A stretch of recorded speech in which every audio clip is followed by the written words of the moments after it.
Assalamu alaikum wa rahmatullahi wa barakatuh. Haaretz Editorial деген Израиль гезити Нетаньяху Израиль менен Газа ортосундагы согуш үчүн жоопкерчиликтүү деп жазды. Бул алардын гезитинен алынган жаңылык. 7 октябрь күнү согуш башталды. Алар Нетаньяху Газа секторундагы согуш үчүн жооптуу деп жазып чыгышты. Ошондой эле аннексия жана диспозиция бийлиги жаралган үчүн бул нерселердин болуп жатканы айтылган. Эми аннексия менен диспозиция деген эмне? Бул Палестина аймагын күчкө салып башкаруу дегенди билдирет. Аннексия жана диспозициянын мааниси ушундай. Андан кийин эле Нетаньяху палестиналыктардын бул жерде жашап жатканын ачыктан ачык кабыл албоо саясатын жүргүзүп келгени айтылат. Алардын жери жөөттөргө таандык деген маани камтылган. Ошондой эле палестиналыктардын укуктарын толугу менен тааныбоо маселеси жатат. Бир туугандар, бул нерсенин баары израилдиктердин гезитинен алынган. Албетте биз 75 жылдан бери эмне болуп жатканын билип турабыз. Куранда жана азыр алар Ветхий Завет деп атаган Тора китебинин маанисинде Куранда эле айтылган нерселер жазылган. Алар Торанын бир бөлүгүн алып, өзүнчө Талмуд деген китеп кылып алышты. Бул китепте Израиль балдарына же болбосо Израиль балдарына Аляксанын ыйык жери убадаланган деп айтылган. Аллах алар менен келишим түзгөн деп айтылган. Израиль балдары менен келишим түзүлгөн. Аларга жиберилген ыйык китептерге моюн сунуу, жиберилген пайгамбарларды ээрчүү жана Аллаху субханаллаху ва тааля пайгамбарлары аркылуу жиберген мыйзамдарга баш ийүү менен жашоосу боюнча келишим түзүлгөн. Аллах таала буйруктарын Ибрахим алейхиссалам, Иса алейхиссалам, Якуб алейхиссалам, Юсуф алейхиссалам, Дауд алейхиссалам, Сулейман алейхиссалам, Муса алейхиссалам жана Иса алейхиссалам аркылуу бул пайгамбарлардын баардыгы аркылуу жиберген. Бирок бир шарт болгон. Алар адилеттүү жана такыбалардан болушу керек делген шарт эле. Эгерде алар айтылгандай боло албаса, бул жерлер алардан алынат. Алардын бул жерге укугу болбой калат деп айтылган. Бир туугандар, бул нерсе азыр коррупция деп аталат. Азыр биз сүйлөшүп жатканда деле израилдиктер жана израилдиктер деп аталбаган адамдар Израилдеги учурдагы абал жөнүндө айтып жатышат. Абройлуу гезиттер алар маалыматты бурмалап жатат деп айтууда. 1000 жыл мурун бурмалагандай эле азыр да бурмалап жатышат.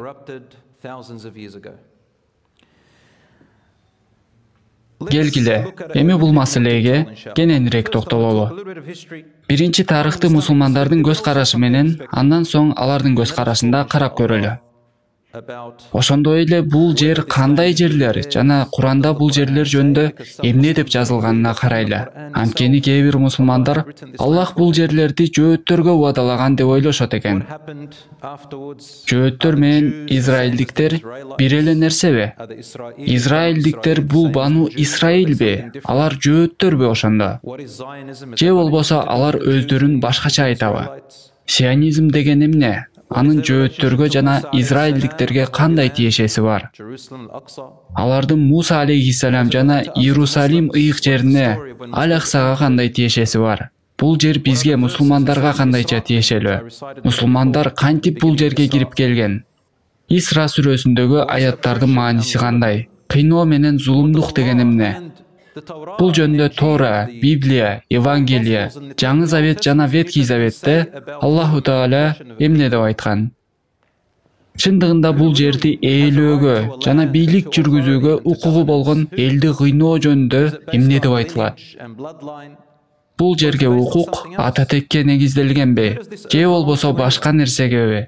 Чындыгында бул жер кимге таандык? Биз негизи кимбиз? Эмнеге биз ар кандай үй бүлөлөрдө, ар кандай элдерде төрөлгөнбүз?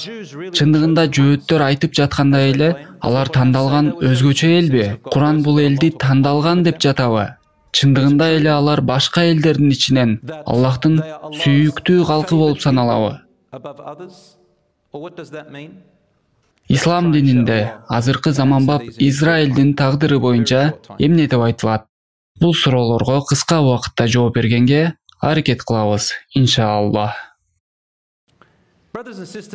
Бир туугандар, эң биринчиден Куранда Бану Исраиль деп айтылганда, Исраиль балдары дегенди билдирет. Азыркы Израиль мамлекетиби деп сурашыңыз мүмкүн. Жок, бул мамлекеттин Исраиль балдары менен эч кандай байланышы жок. Эмнеге десеңиз, Исраиль деген ат баарына таандык. Бул мусулмандарга да, жөөттөргө да, христиандарга да баарына таандык. Бардыгы Исраиль бул Якуб алейхиссаламдын аты деп ойлошот. Якубту алар Иаков деп аташат. Бул Кудайдын улуу элчиси, ага тынчтык болсун. Анын жолуна биз дагы моюн сунабыз жана Аллахтын жиберген пайгамбар катары бардык аттары менен кабыл алабыз.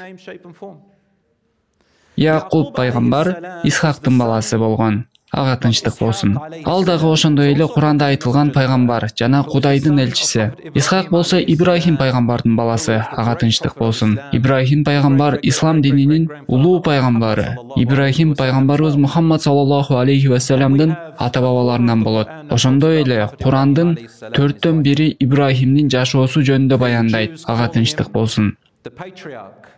Жөөттөр аны патриарх деп аташат. Башкача айтканда пайгамбарлардын атасы деп аташат. Ооба, чындыгында Ибрахим пайгамбарлардын атасы. Пайгамбарыбыз саллаллаху алейхи ва саллям болсо, бардык пайгамбарлардын атасы деп атачу эле. Бул жерде биздин көз караштарыбыз бирдей эле болуп турат. Алхамдулиллах. Ошондо Бану Исраиль деген кимдер? Алар Якуб алейхиссаламдын балдарынан тараган муундар. Исраиль деген Кудайдын адамы, же болбосо Кудайдын артынан ээрчиген күч дегенди билдирет. Якуб деген ат Алланын даанышман кулу дегенди билдирет. Бир туугандар, Якуб алейхиссаламдын 12 баласы болгон. Бул 12 баланын ичинен Юсуф алейхиссалам деген пайгамбар болгон. Жана Вениамин алейхиссалам деген башка энеден бир тууганы ал да пайгамбар болгон. Алардан сырткары дагы 11 тууган болгон деп Куранда тастыкталып айтылат. Бул балдардан Исраиль балдары тараган. Алар көптөгөн муундарга ар кандай аттар менен тараган.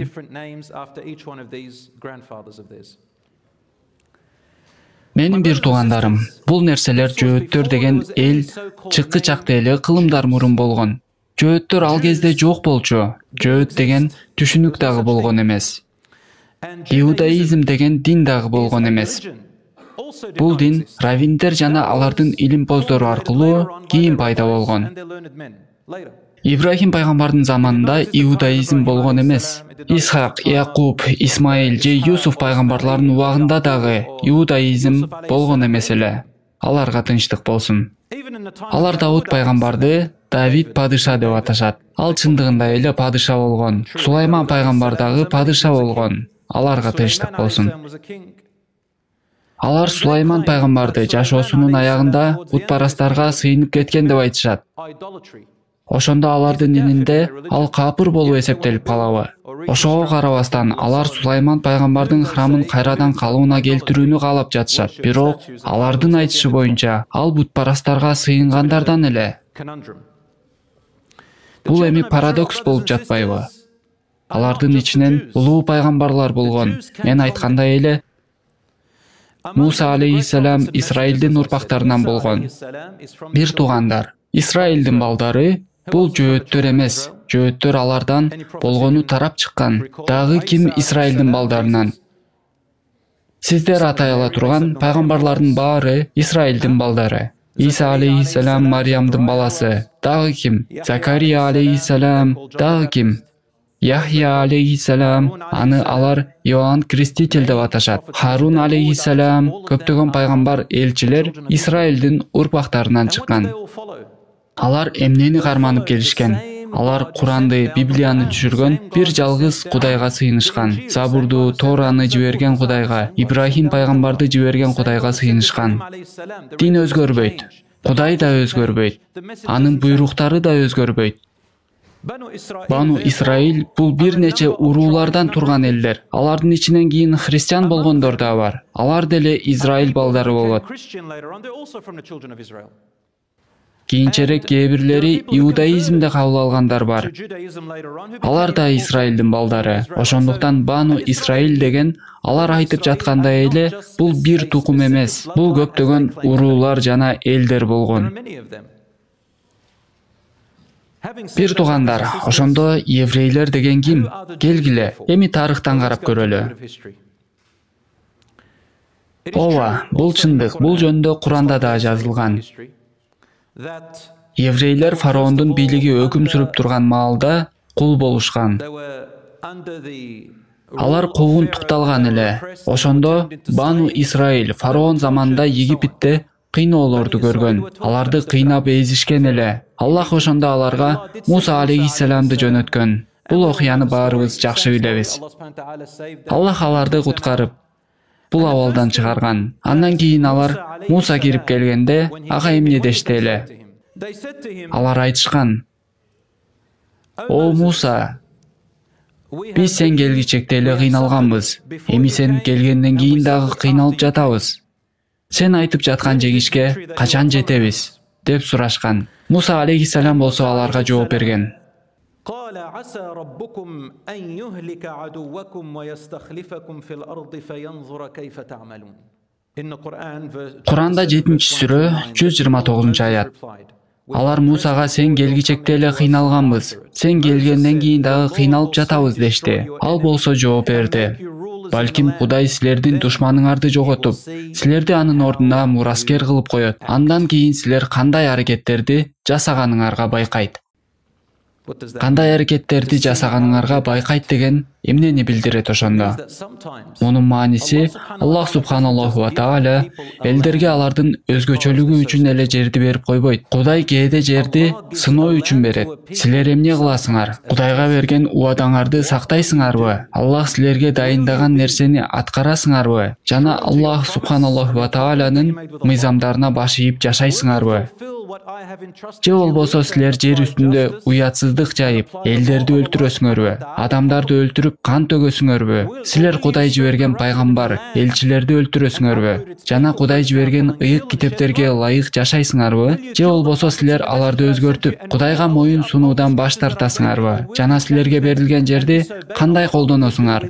Силерге берилген жерди эмне кыласыңар ошондо?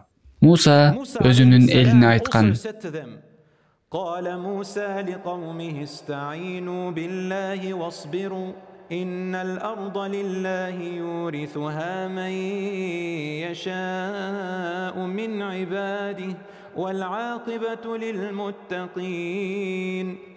Аллахтан жардам сурагыла, жана чыдагыла. Чындыгында жердин ээси Аллах. Ал өзүнүн жерин кимге кааласа мурас катары берип коет. Силер жерди тандабайсыңар. Аллах силер үчүн тандап берет. Жана Кудайдан корккондорду жакшы натыйжа күтүп турат. Аллах бул нерсени Израиль балдарына айткан. Эгерде силер Кудайдан корккондордон болсоңор, силер ошол жерде каласыңар. Эгерде андай болбосоңор, Аллах силерди колдобойт жана силерди бийлик ээси кылбайт. Муса алейхиссалам аларга Мухаммад саллаллаху алейхи ва саллям айткан нерсени эле айткан. Иса алейхиссалам дагы ушул эле нерсени айткан. Нойдон баштап башка пайгамбарлардын баардыгы ушул эле нерсени айткан. Ушул эле нерселер Библия, Тора жана Куранда айтылган. Куугунтуктоо жана адилетсиздик ар дайым ишенбестик таратып, алардын бийлиги жана мамлекетинин жок болуусуна алып келет. Алардын бийлиги эч качан туруктуу болбойт. Арадан 100 же 200 жыл өтсө дагы туруктуу болбойт. Эгерде адамзатынын тарыхын карап чыга турган болсок, падышалыктар узун убакыт өмүрүн сүрбөгөнүн көрөбүз. Мен бул нерсени айтып жатканымдын себеби, биздин жашообуздун узундугу 100 же 200 жыл. Чындыгында эле аз убакыт. Бизге көп убакыт бардай сезиле берет. Бирок Аллах үчүн бул аябай кыска эле убакыт. Израиль мамлекети биз билгендей 1948-жылы пайда болгон. Бул жакында эле болгон окуя. Эми биз көрүп тургандай эле коррупция, геноцид, басып алуу жана эзүү бул элдин арасында жүрүп келди жана эч качан токтогон жок. Жана алар эч качан коопсуздукта жашай албады. Алар аябай күчсүз адамдар менен күрөшүп жатат. Бул күчсүз адамдардын дини менен ыйманынан башка эч нерсеси жок. Алардын арасында христиандар деле бар. Бул адамдардын адилеттүүлүк жана жакшылык үчүн күрөшүүгө себеби бар. Алар ушул нерсе үчүн жанын курмандыкка чалып жатышат. Башкалар алардан бул нерсени ала албайт. Алар болсо чындык үчүн өлүп жатышат. Билесиңерби, жеңиштин эки мааниси бар. Биринчи мааниси убактылуу жеңиш. Экинчи мааниси болсо чыныгы жеңиш. Биринчи жеңиш бул жер, мүлк, бийлик, материалдык байлыкка жетишүү. Бул убактылуу жеңиш. Бардыгы бул нерседен өткөн. Фараондор, падышалыктар жана династиялар бул нерседен өткөн жана алар жок болгон. Экинчи чыныгы жеңиш болсо, бул сиздин ыйманыңыздын жеңиши. Силердин негизиңердин жана силер күрөшкөн нерсенин жеңиши.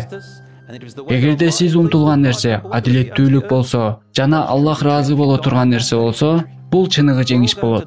Эгерде сиз бул жолдо өлүп калсаңыз дагы жеңишке жеттиңер. Баарыбыз өлөбүз, агайын туугандар. Эртели кеч баарыбыз өлөбүз. Кээ бир адамдар жашоосунда маанилүү деле эч нерсе жасабай өлүп калышат. Алланын туура жолуна түшпөй, өмүр бою күнөөлөрдү жасап деле өлүп калышат. Ушундай дагы адамдар бар, алар биздин элестетүүбүз мүмкүн болбогон жогорку нерселер менен жашашат. Жана кыямат күнү Аллах бул адамдарга жеңишти берет. Кимде ким Аллахтан башка кудай жок, Мухаммад пайгамбар анын кулу жана элчиси деген сөздү айтып өлүп калса, же болбосо өлтүрүлгөн болсо, жана кимде ким зулумдук көрүп жатып өлүп калса, алар шейит болуп өлүштү. Эгерде сиз акыйкатты жана урпактарыңарды коргоп жатып өлүп калсаңыз, өлүм бул жоготуу эмес. Албетте жоготуулар боло турганы маалым. Бирок субханаллах, бул адамдардай күчтүү жана сабырдуу адамдарды биз көрө элекпиз. Субханаллах. Алардын балдары көз алдында чачырап өлүп жатканын көрүп жатышат. Балдары алардын көзүнчө жардырылып жатат. Алар бардык мүлкүн жоготуп жатышат. Бирок силер алардын арасынан өздүнүн ыйманына кайткан, же болбосо кичине болсо дагы күмөн санаган бирөөнү көрдүңөрбү? Бир жолу болсо дагы көрдүңөрбү? Алар күрөшүүсүн улантууда. Эч токтошкон жок. Бул нерсе Израилдин көңүлүн түшүрүүдө.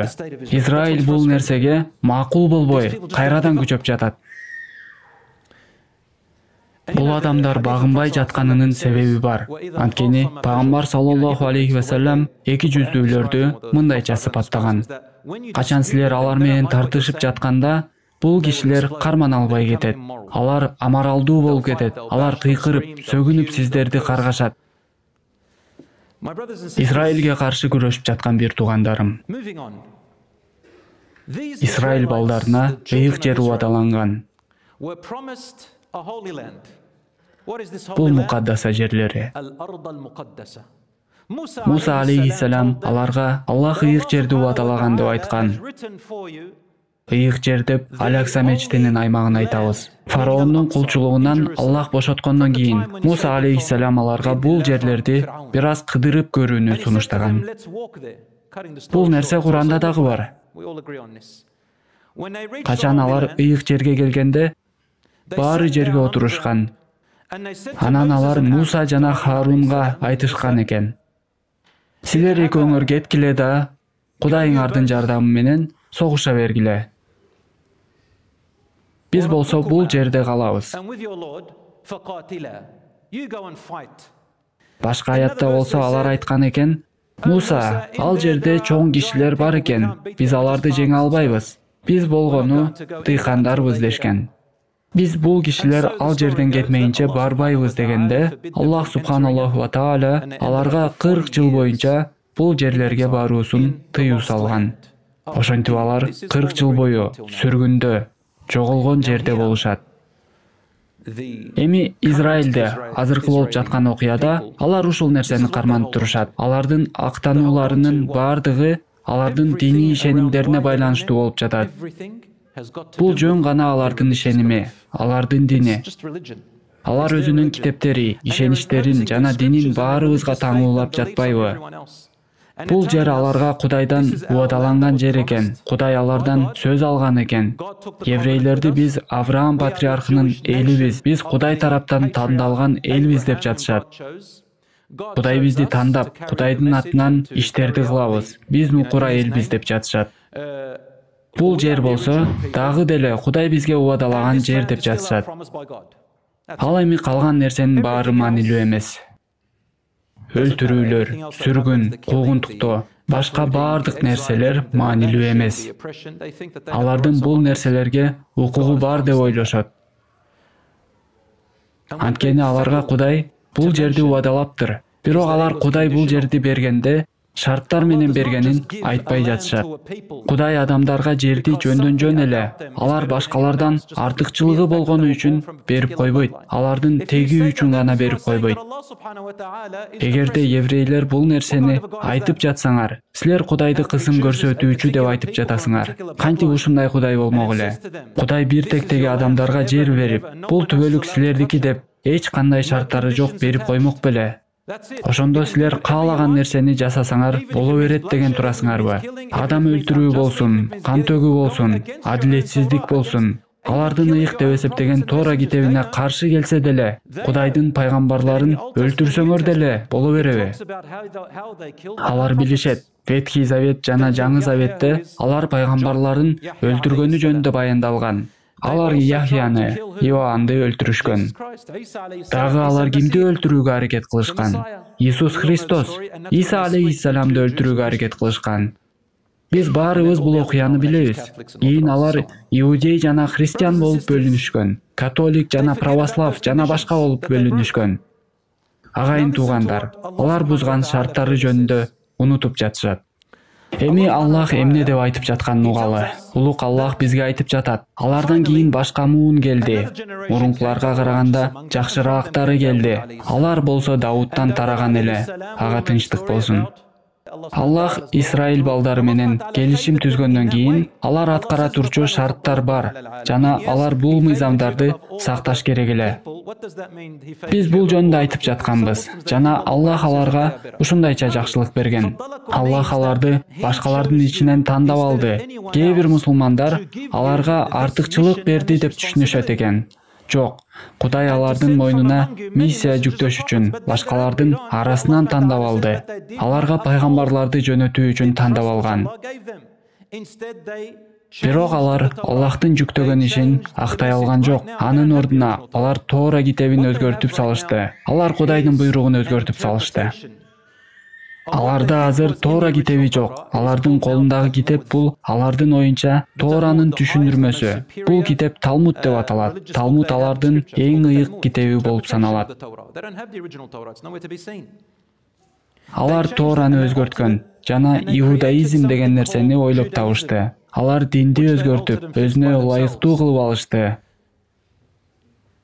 Алар өзлөрүнүн пайгамбарларын өлтүрүп салышкан. Кантип алар Кудайдын ишенимин актамак эле? Алар аны жоготуп алган. Анда иудейлер каяктан пайда болду? Мен силерге айтып берейин. Давуд алейхиссалам таш менен Голиафты көздөй ыргыткан. Бул окуяны биз билебиз. Ошондуктан палестиналыктар таш ыргытып жөөттөргө бул окуяны эске салууга аракет кылып жатышат. Давуд алейхиссалам Жалутту көздөй таш ыргытканда ал өлүп калат. Бул окуя аларга таасир берип, алар Давудду ээрчишет жана пайгамбарларын ээрчишет. Алар жакшы адамдар эле. Исраил балдарынын баары эле жаман болгон эмес. Алар ыйык жерге келишип, ал жерди Давудтун падышачылыгы деп аташат. Андан кийин болсо Сулайман падышачылыгы деп аташкан. Ал убакытта баары жакшы болчу. Алар жакшылык жасаган, адилеттүү, ишеним адамдары болгон эле. Алардын ичинен кыйын илимпоздор чыккан, аял жана эркектери момун болгон. Анткени алар Алланын буйругун аткарып жатышкан эле. Башкача айтканда, алар мусулман болушкан. Азыр кээ бирлери мусулман динин айтып жатат деп ойлошу мүмкүн. Мусулман деген сөз Аллага моюн сунган, ал жиберген элчилердин жолун жолдогон дегенди билдирет. Биз мусулманбыз. Эгерде кимдир бирөө Моисей пайгамбарга жиберилген Тораны алдыбызга койсо, биз дагы аны ээрчимекпиз. Анткени ал Куран сыяктуу болмок. Эгерде Иса алейхиссаламга жөнөтүлгөн Библиянын оригиналы болсо, биз аны да ээрчимекпиз. Бирок алар маанисин жоготуп алган. Ошондуктан Аллах Куранды акыркы китеп катары жөнөттү. Алар жоготкон нерсени кайра тургузуш үчүн жөнөттү.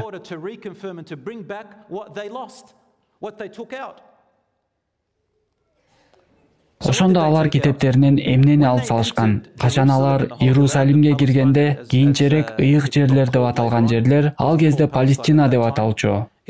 Ал жерде хананейлер бийлик жүргүзүшчү. Алардын арасында финикиец деп аталган кишилер да болгон. Жана палестиналык деп аталган кишилер да болгон. Бирок алар азыркы палестиналыктар эмес. Палестина деп ал жерди кийинчерээк римдиктер атаган.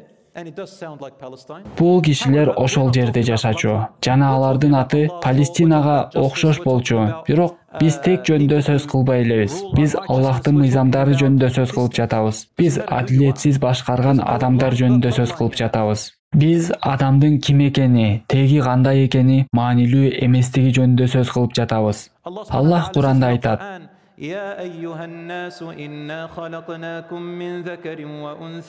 Эй адамдар, биз силерди эркек менен аялдан жараттык.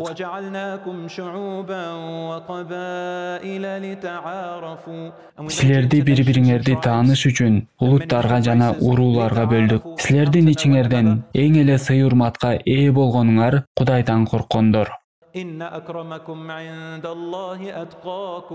Чындыгында Аллах билүүчү. Аллах биздин эмне кылып жатканыбызды билип турат. Силер кандай үй бүлөдө төрөлгөнүңөр, кандай расада болгонуңар Кудай үчүн маанилүү эмес. Силер эмне жасаганыңар, силердин ыйманыңар жана мамилеңер Аллах үчүн маанилүү. Маанилүү болгону мына ушул нерсе. Силердин түсүңөр, төрөлгөн үй бүлөңөр же болбосо улутуңар маанилүү эмес. Эч кимибиз бул нерсени тандаган эмеспиз. Эгер силер кээ бир адамдарды башкалардан артыгыраак жараткан десеңер, анда силер Аллахты адилетсиз деп жаппайсыңарбы? Аллах бул нерсени жасабайт. Бирок бизди ар кандай кылып жаратып, бизди сынайт.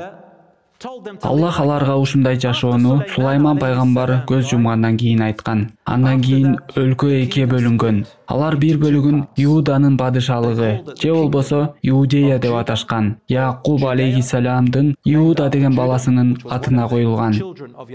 Ал эми экинчи бөлүгү болсо Израилдиктердин падышалыгы деп аталган. Же болбосо Шумерлер падышалыгы.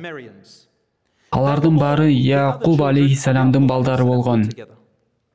Бүгүн болсо еврейлер Сулайман пайгамбар буттарга сыйынып кеткенден кийин падышалыктын бөлүнүшүнө ошол күнөөлүү деп айтып жатышат. Алар бул нерсеге дагы пайгамбарларды күнөөлөп жатышат, субханаллах. Андан кийин болсо эмне болду? Алар ошол жерде калган. Алар 4000 жыл мурунку окуяларды айтып жатышат. Биздин доорго чейинки 2000-жылдарды айтып жатышат. Аллах ошондо аларга айткан: силер баарын бузууга ниеттенип атасыңар деп. Ошондуктан римдиктер, вавилондуктар жана перстер ал жерге кирип келип басып алышкан. Алар ар бир өлкөнү биринин артынан бирин жок кылган. Биринчи Шумерлерди, андан соң Иудеяны басып алышкан. Иудея деген сөздөн еврей деген сөз чыкты. Бул акыркы падышалыктын аталышынан еврей деген сөз калган. Ошондуктан Аллах аларды Куранда атап атканда, ал Израилдин балдары деп кайрылбай, аларды айтып жатканда мындай дейт: يا أيها الذين هادوا قل يا أيها الذين هادوا إن الذين هادوا Айт, эй еврейлерге айлангандар. О силер еврейлерге айлангандар. Силер еврей эмес элеңер, бирок силер тегиңер үчүн өзүңөрдү еврей деп атап алдыңар. Израилдин балдары элеңер го. Силер ошондо бул атты ойлоп тапкан турбайсыңарбы? Мурун бул ат жок эле. Жана силер иудаизм деген сөздү да таап алдыңар. Бул сөз мурун жок эле. Ал эми 19-кылымда 1800-жылдардын аягында алар дагы бир сионизм деген атты чыгарып алышты. Анткени алар Иерусалимдин Сион деген дагы бир аты бар деп ишенишет. Аларга убадаланган жерлердин ушундай аты бар деп ойлошот. Алар бул нерсени ционизм деп аташат. Чындыгында бул нерсе дагы ойдон чыгарылган. Силер бул окуяны окуп, изилдеп көрүшүңөр керек деп ойлойм.